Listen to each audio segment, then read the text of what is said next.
after a beautiful drive among the peaks of the Gran Sasso Mountains, I make my way to Aquila, the capital of Abruzzo. I was here to visit its local airport, Aeroporto dei Parchi in Pretoro, a center of general aviation activity. Since its earlier years, the L'Aquila Air Show has been held here, bringing together the local community. Today, a flying school as well as a gliding club operates from the airport.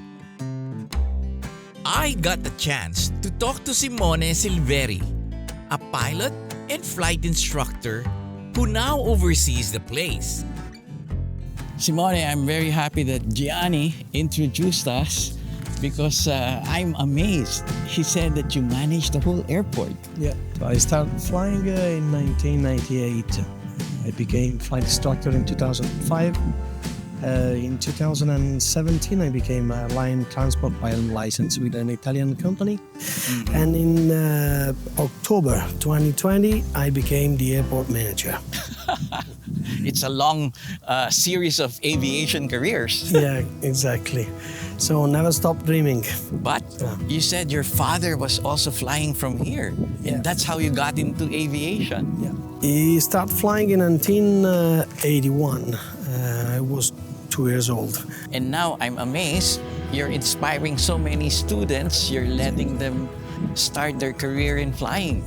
Yeah, the flight training organization has 10 trainees for the powered flight, for the airplanes, and 7 trainees for the gliders. So there are 2 special trainees that are waiting for the flight instruction. There are 2 my son. Your son? How old are they? The older one is 10 years old and the younger 7 years old. Oh. Every day they continue ask me, Dad, when we can start the flight training. You know, my son started flying also at 9, and we have to put a cushion in the plane so he would reach the pedal. Let him see something all around the plane. So he got his pilot's license before his driver's license. Yeah, it was 16. Yes, yes. What about old pilots? Do you have the oldest student pilot per glider? 83. We have a friend of us that used to fly every week with the plane you saw before. And he's so linked to this airport and to the flight in Jeddah. So he's older than me, so I won't be the oldest. So you can fly as long as you can. You have such an ideal place for gliders then because of the mountains and everything. This is a special area for gliding activity because of the mountains surrounding the airport. So the thermal activity is so close to the airport. Right. This means that the towing flight is so short. So the glider can find thermal and wave activity around the airport. And there's so many gliders visiting this plane. This year, the glider visiting this airport could be around 50 gliders. So this is the glider's haven. Gliders haven, yeah. So pilots are coming from Switzerland, French, we are all parts of Italy. Well, you're very lucky. It's a dream of mine to have my own airport eventually. I agree with you. But I like to be in an island in the beach. So when there's no traffic, I'm swimming on the beach. Yeah. And you should be my visitor. Yeah. Let's have a trip in Philippines. Yes. Simone wanted to take me up flying that day around the area, but unfortunately, the wind was too strong and the visibility was not so good.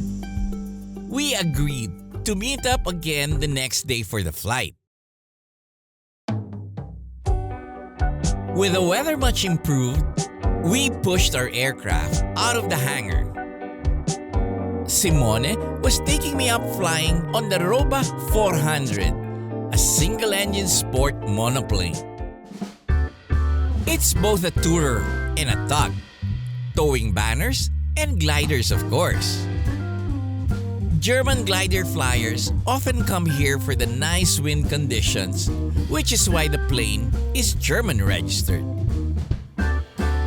Despite being designed in the 50s, The Roba is a very popular aircraft, known for its ease of flight, that it continued to be in production until 2014.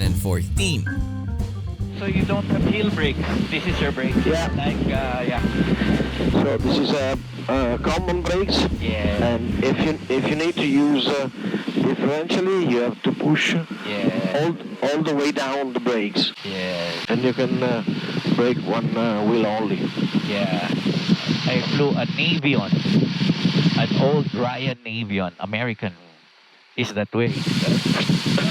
in the center. Yeah. We did a magneto check, some pre-takeoff checks, and we were soon ready. With its dihedral wing design, the plane was very stable as we increased altitude. It was a slow but steady climb.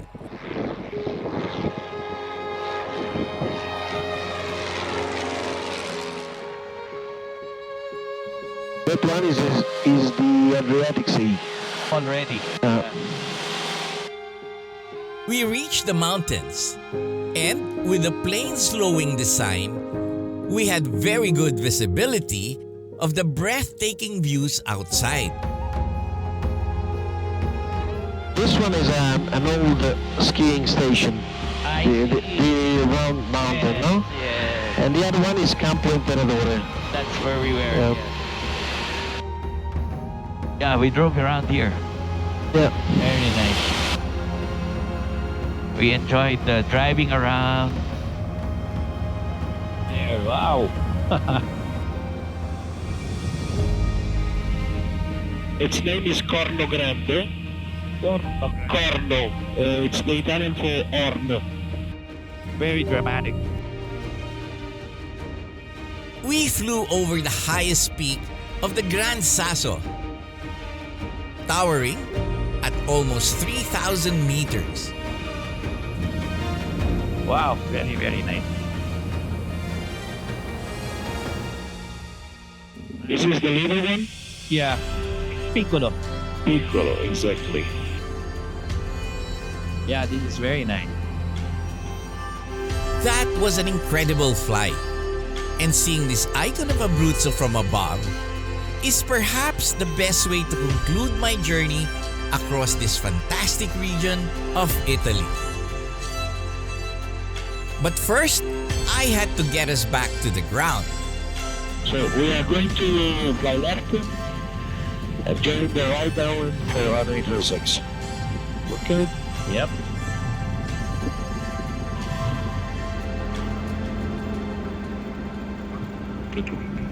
Okay. I didn't scare you too much, I think. Yeah. Fast landing. My exploration of Italy's region of Abruzzo took me back in time to a simpler, more peaceful, yet incredibly fulfilling life in the countryside.